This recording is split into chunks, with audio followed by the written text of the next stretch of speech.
This is Legacy Battle. Make sure you hit like and subscribe, whatever you're listening on. I'm Michael Adams, creative Legacy Battle. My panelists tonight from the Gridiron Battle Zone, Brian King from Steelers Nation South, Rollo Cawthon, and we're happy to welcome back Dale Cordova. He'll be back on the screen in a second. There he is. Very successful jockey. You can check out more in our archives. We've done a show with Dale, and Dale's also been a panelist formerly, so we're very happy to have Dale back. And of course, our special guest tonight, we're joined by, in what my opinion is the GOAT of horse jockeys, and according to Legacy Battle's greatest jockey shows with guest Diane Crump. He won that show as the greatest of all time. So is a Triple Crown winner in 2018. He's won every award that you could possibly think of. He's still active racer, so he's just building upon his career from here. And he's already in the Hall of Fame. So, like that's already been put on him. His nickname is Money Mike, and for good reason. I have him with earnings over 336 million. He may be able to correct that if that's wrong. But ladies and gentlemen, the greatest of all time, jockey Mike Smith. Mike, thank you so much for being here. Thank you, man. Thank you for that introduction, man. I'll hire you to speak before I show up anywhere. I've been told that a couple times before, actually, believe it or not. So we got a great debate here. I love doing the horse racing ones, and tonight's going to be the greatest long shot victory. There were some requirements. It had to be at least 50-1 and over. So that had to be the odds. As always, we're going to have a Q&A afterwards for Mike about his career. And we're going to start out tonight with Brian. All right, I've got Donrail, 1913 Kentucky Derby winner. But first, a little background. Donrail was born in 1910 and began racing in 1912. In the 1913 season, as a 3-year-old, he was struggling. He didn't win any of his first 3 races that season. And his owner, Thomas P. Hayes, he was not very keen on the idea of having Donrail enter the Kentucky Derby. In fact, it seems like there was only a couple people in the horse racing world who even thought Donrail had a good shot to compete at a high level. And that was his jockey, Roscoe Goose, and Hayes's good friend, William J. Tracy. Goose urged Hayes to enter Donrail into the race, but Hayes was still on the fence. And it wasn't until Tracy promised to pay Donrail's entry fee that Hayes finally agreed. In fact, Hayes actually told Goose to go find another horse to ride in the Derby, but Goose was unable to, so he came back to Hayes, and he was delighted to learn that Donrail had been entered into the race. The public, they didn't really think much of Donrail's chances either, as they had him at 91-1 odds. But Tracy, he was so confident in Donrail that he placed a $100 bet on him, which would earn him $9,100 with a win. And that was a very significant sum back then, considering that at that time, the average American yearly income was only about $3,000 a year. So this is 3 times the amount of the average American yearly income at that time. So what made Donrail's chances to win even scarcer had to do with logistics. Donrail had to stable 3 miles away from the track due to a lack of space at the Churchill Downs stable. So he had to walk that distance before the race through cobblestone streets. But when the race finally commenced, Donrail put on a show.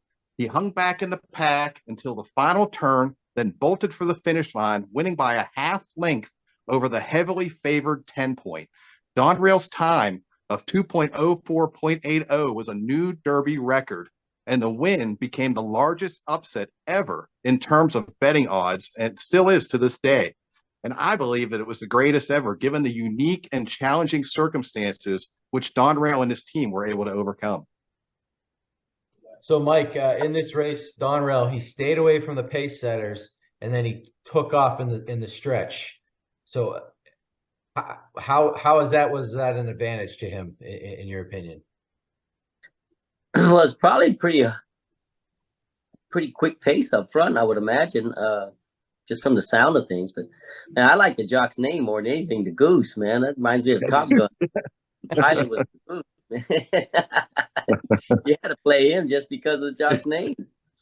But I'm sure. I mean, you didn't go over the fractions that were in the race, but especially with the time being so quick, being the fastest Derby at the time, I'm sure they went really, really quick up front and set up for a closer. And Like the a lot upset of long shots do, to be honest with you. That or they let the long shot get away with a very, very comfortable pace, and then of course, they upset him. But since he came from way back, I would imagine they went pretty fast. and one of the horses he upset was Foundation. I mean, that was just an incredible horse.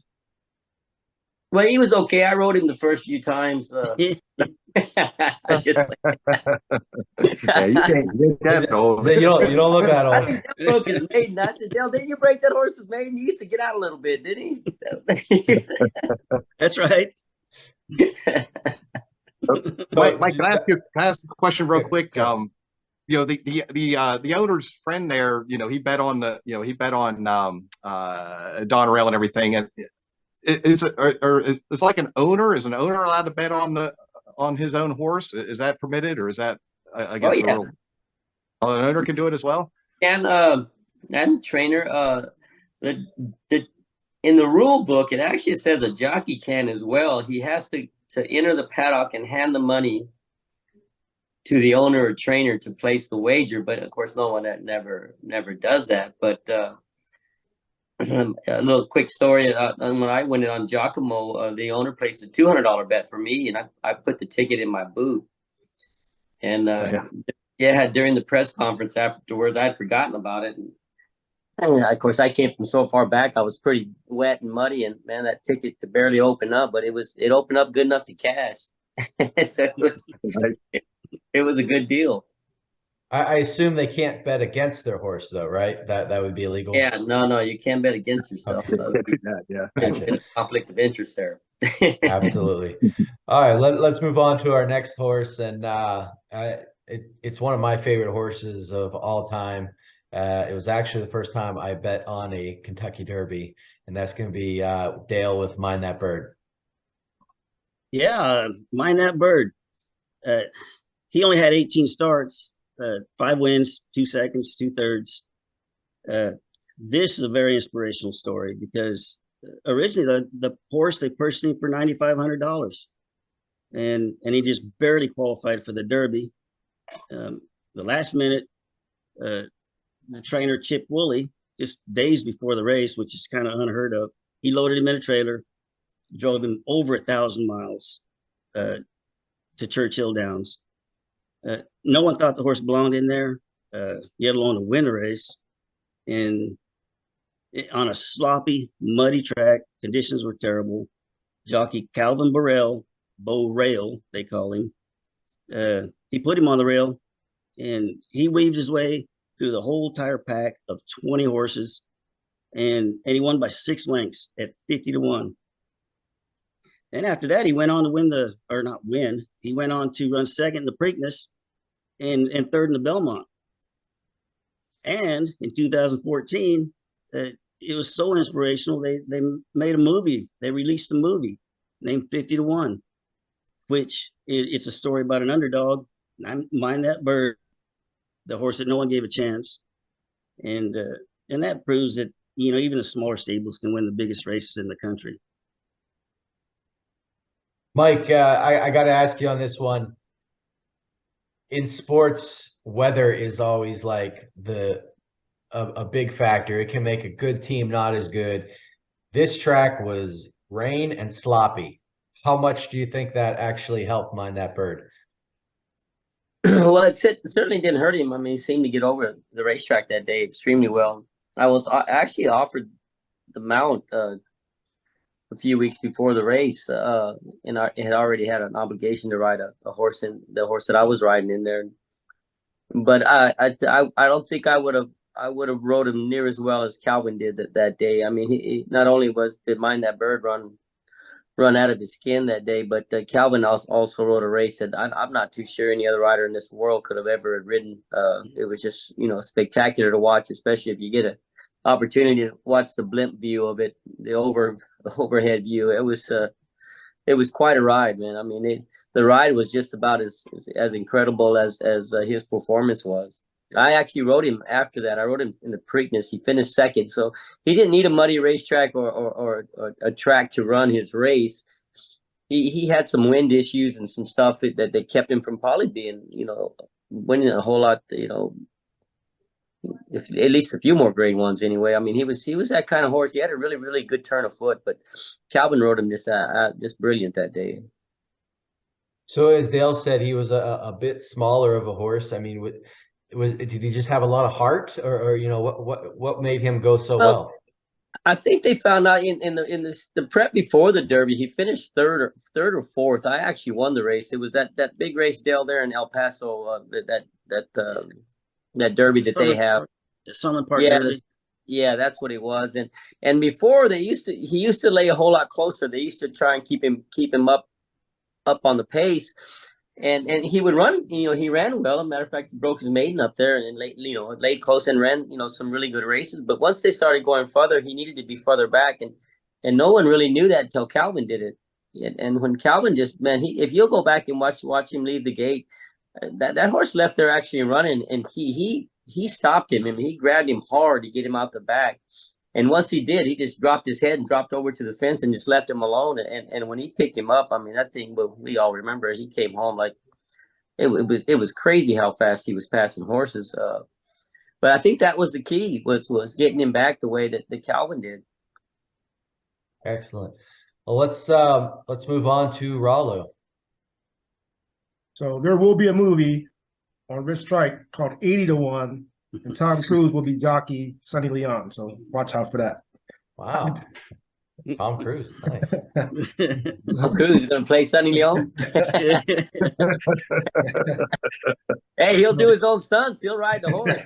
Him, man. I'd like to see that one. So May 7th, 2022. So hopefully recency bias takes over on your vote tonight because of this. But it was the 148th running of the fastest 2 minutes in sports, the Kentucky Derby. The two favorites that day, the day before the race, were Epicenter and Taiba, and the day of the race, Epicenter and Zandon were the favorites.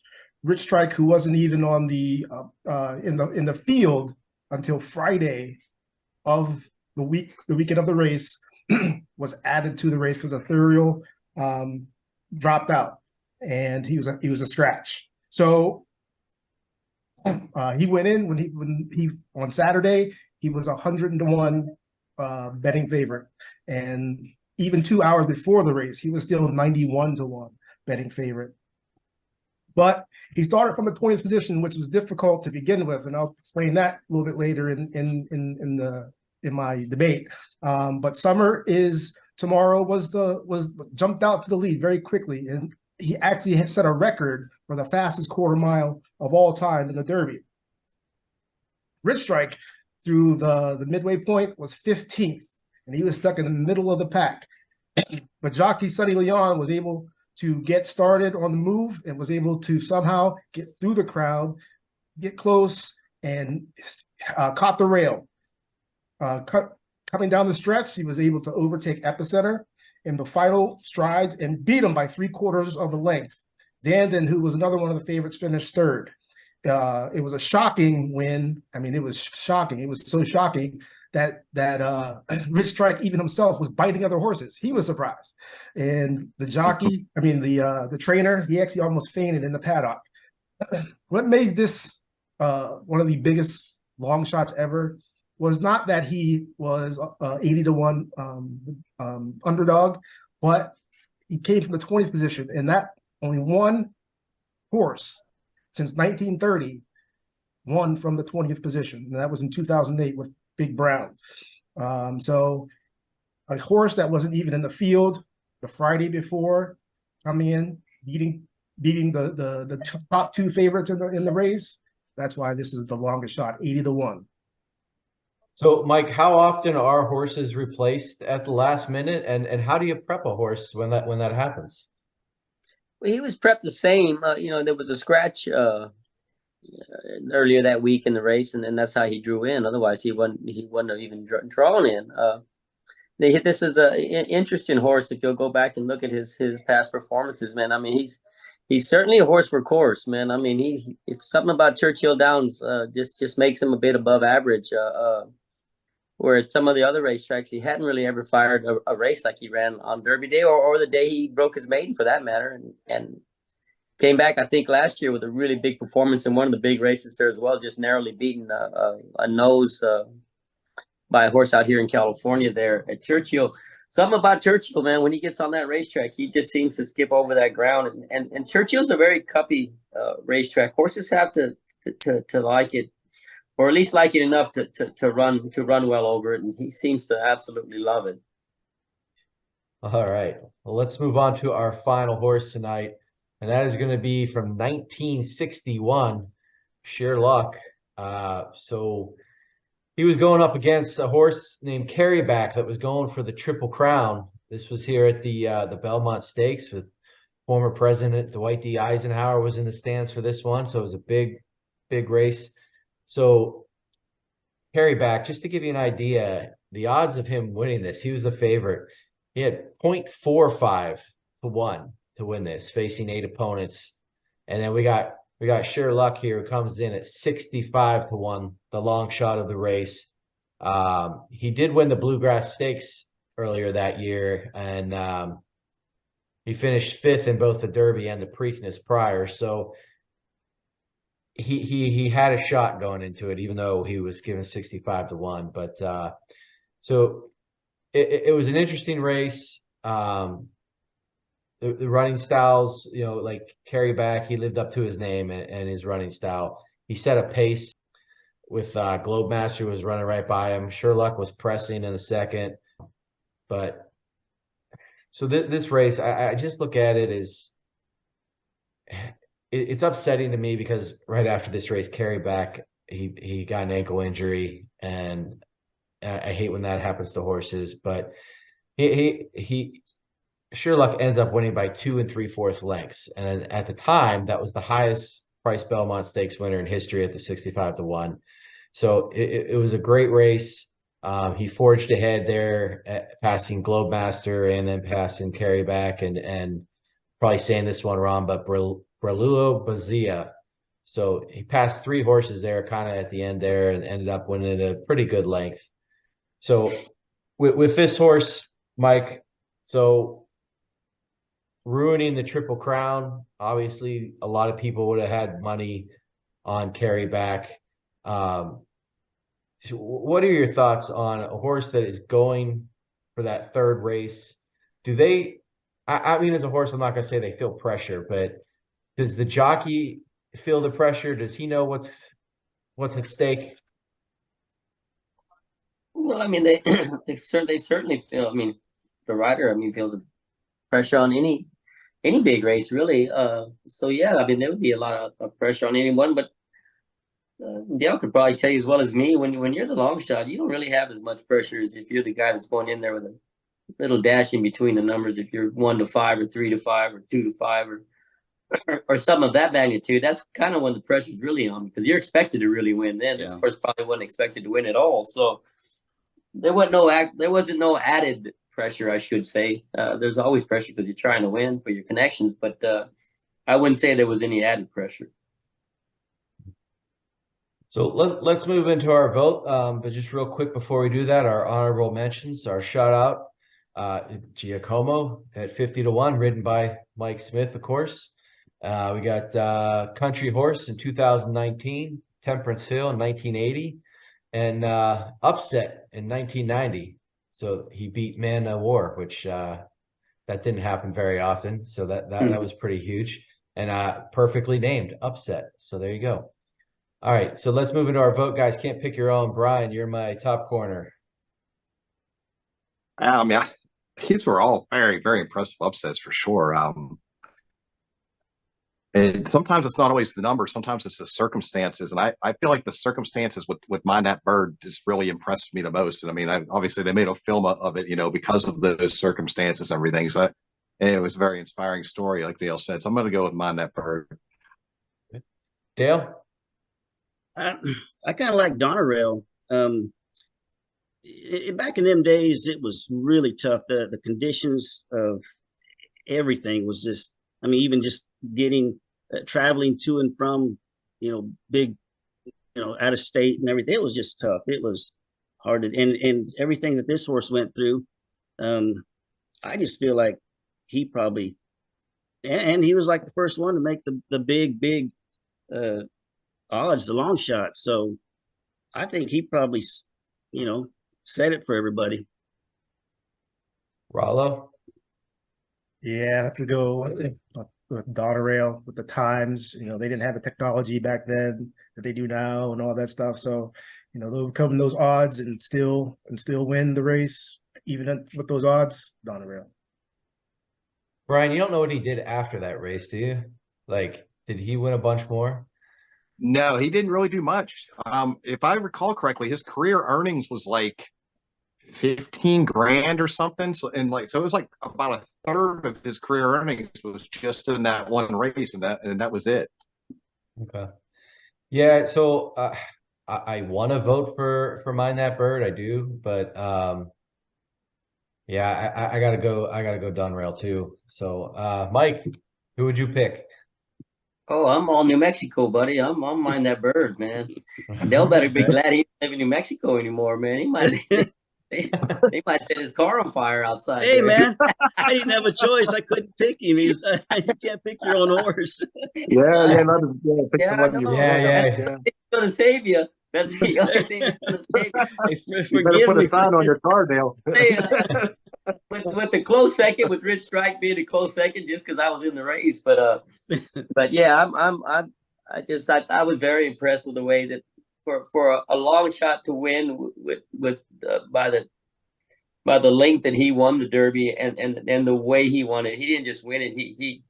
He crushed them, man. I mean, he opened up and came from last, and he opened up and just drew away. If they win it, if they win any further, he's going to win by further. I mean, so I'm going to go Mind That Bird. All right, so that's 2 for Mind That Bird and 3 for Donrail. Good job, guys. Let's move into our Q&A. Dale, he's your buddy. I'm going to give you first question, then we'll go Brian, Rollo, me. Man, it's tough. I don't even know what to ask the guy.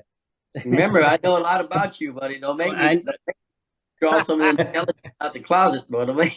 Hey, that's why I have to censor this. I mean, I'm like, I gotta be professional, man. We used to live together, so we got Yeah, I know. a lot on each other. I don't know. You've rode literally hundreds of the best horses in the country. I mean, the best in the world in some cases. You can't pick one.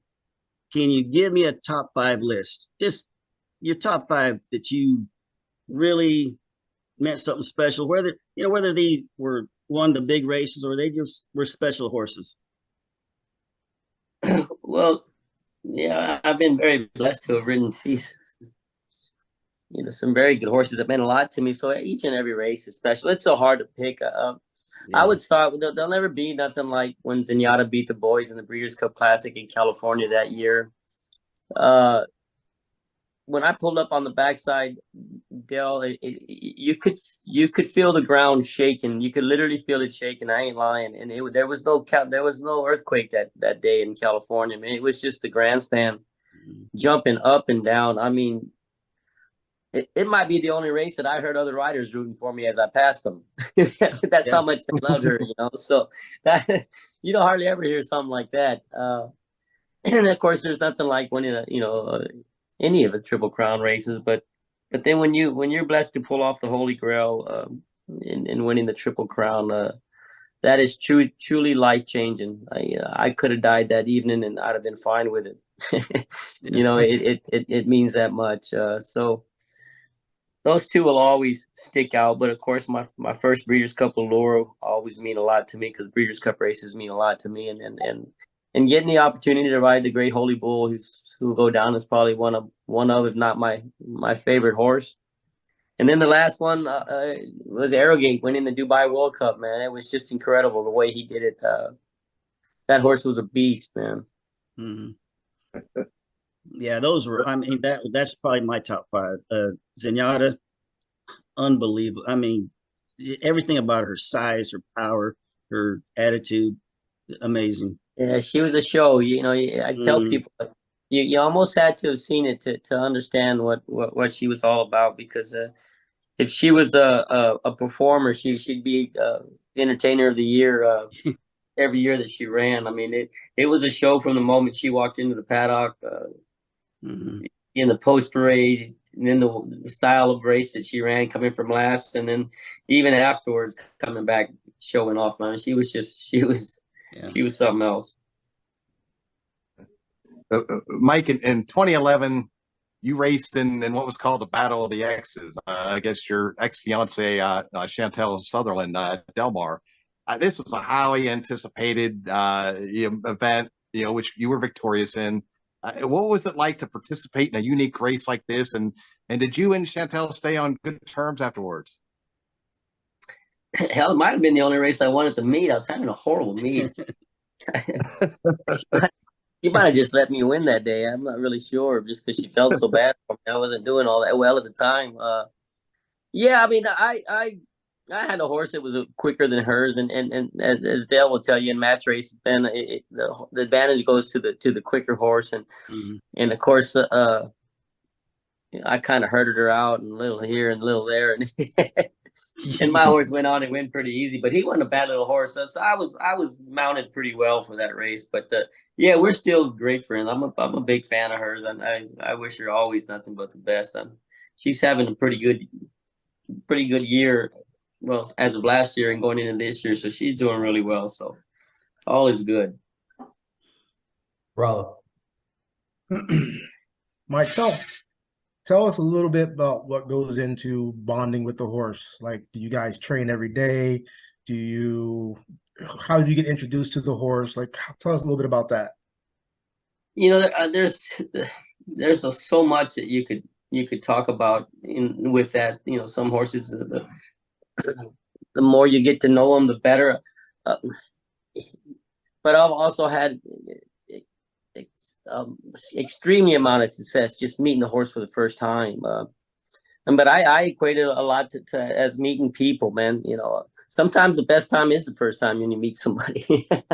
The more you get to know them, the more you wish you didn't, and vice versa. Sometimes the more you get to know them, the better you get to knowing them and get to liking them. But it's really just adapting to the horse at that moment.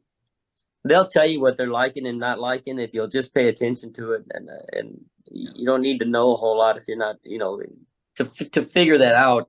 I mean, they'll tell you right away. So it's just for you adapting to them and not trying to get them to adapt to you so much, And if there's little things that need to be done in a race, it's getting them to do it with more finesse than strength, I would say. But I did, as a lot of really good riders, have, and riders, period, whether that be racing or just, rather be equestrian, show jumping. When you have a knack to getting along, it's like a good dog person, man. A good dog person could meet almost any dog, and he just gets along with them so natural. It's so easy. Yeah. It's as if they've known them their whole lives. And some people walk in your house, the dog just can't stand them, man. It's just it's just the way it is. But for some reason, I've just always been able to get along better with horses than anything else, really. So you're the horse whisperer. Well, it's just where I feel the most comfortable, to be honest with you. So 2018, you become the rider of Justify, who is going down as one of the all-time greats here. You win the Derby, you win the Preakness, you win the Belmont, the Triple Crown. But were you aware that you had broken the curse of Apollo, and was that even a thing to you jockeys? Like, did you guys realize that or no? Oh, yeah, certainly. Yeah. Without doubt. I mean, if you didn't know it, of course, they told you about it every time you turned around, leading up to the Derby that week. But yeah, I mean, we've known about it, and he was doing something that a horse hadn't. I don't know if his horse has ever done. I don't know if a horse has ever won the Derby just off 3 races. But he was just a different. I mean, he came highly regarded, and we knew from the first time that when we watched him breeze, that he was just way above average, man. He was special, and he wasn't just a little 2-year-old or a little 3. He was a beast, man. He towered over them 3-year-olds that year.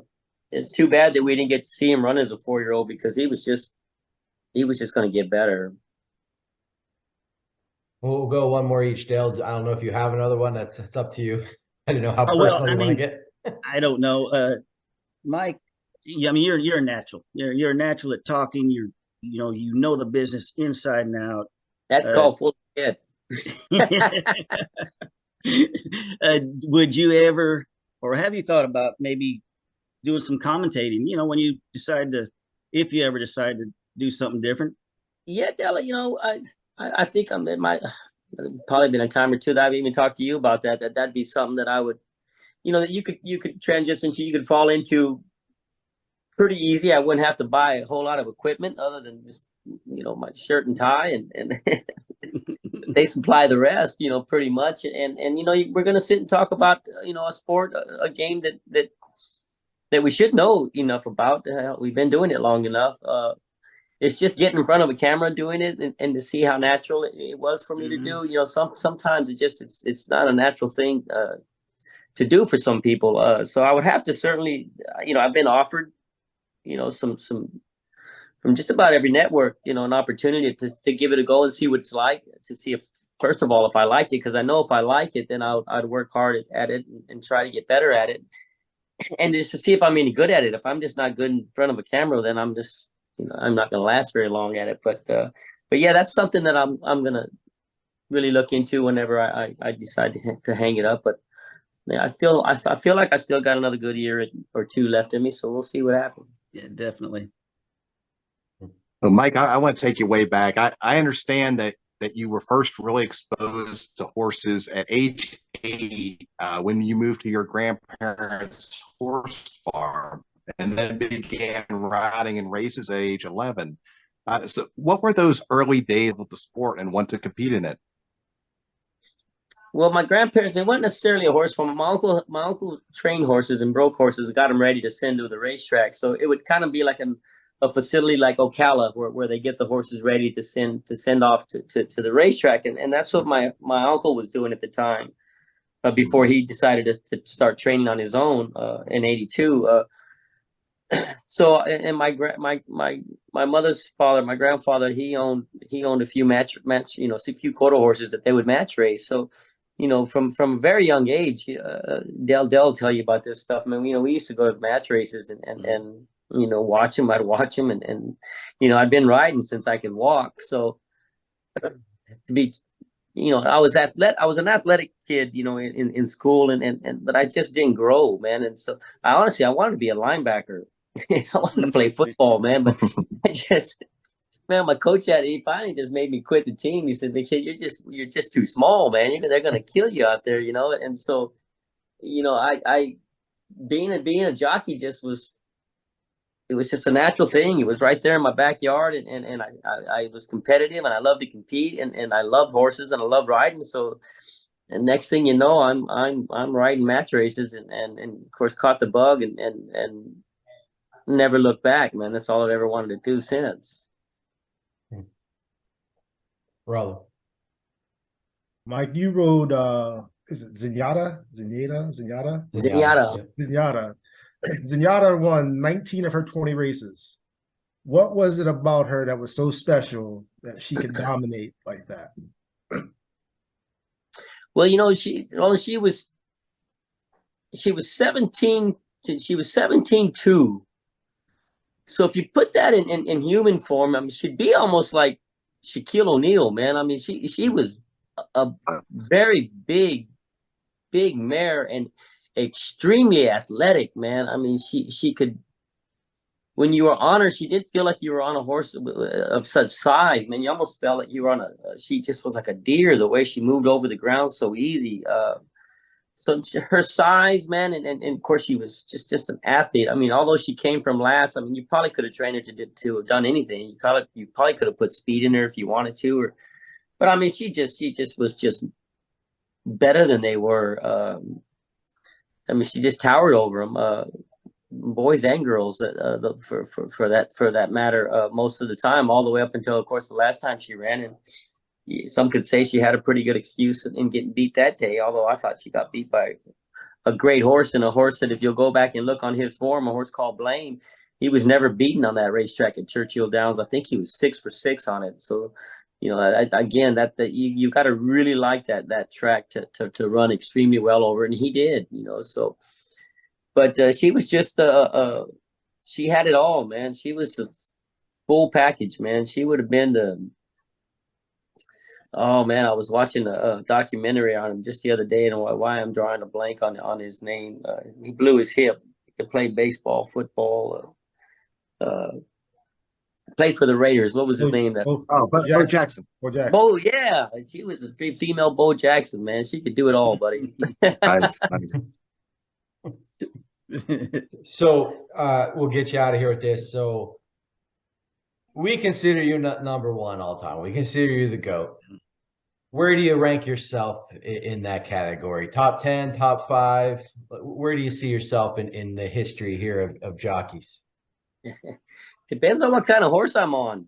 Man, if I'm on the right horse, if I cross that wire first, as far as I'm concerned, I was the best, man. And if I cross that wire, anything but first, well, I got my butt kicked. That's just kind of always the way I felt. Look, I've been blessed to have had an amazing career, and I would never sit here and try to compare with anybody else's. I wouldn't trade it with anyone else's. I love what I went through in life to get to where I'm at today.